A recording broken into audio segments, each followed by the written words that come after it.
In America, many would say the political system is dominated by two major parties. One side, the left, is the Democrat Party, also known as liberals. On the other, the right, is the Republican Party, also known as conservatives. Over the last several decades, many Americans have been realizing we not only have liberals and conservatives, but those who can be labeled as neoconservatives or neocons. Neocons were originally liberals that defected from the Democrat Party and joined the Republican Party.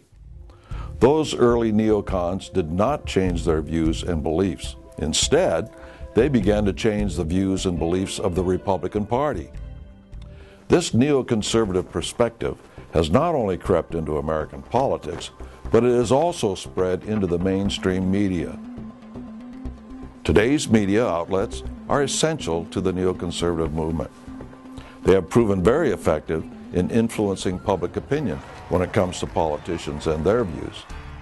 Politically speaking, neoconservatives sound conservative while campaigning, but once safely in office, they do not support the constitutional viewpoint with their votes.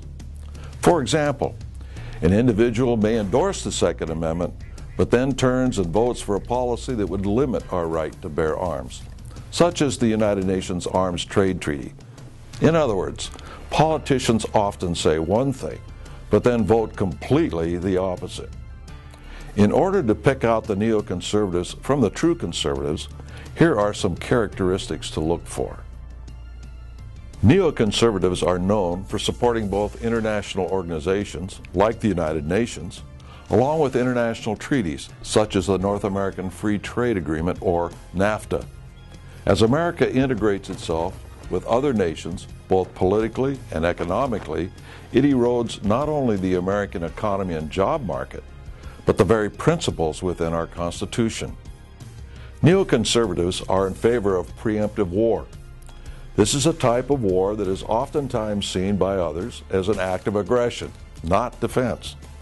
This could be done through U.S. airstrikes, U.S. troops invading, establishing U.S.-led no-fly zones, or even an all-out war.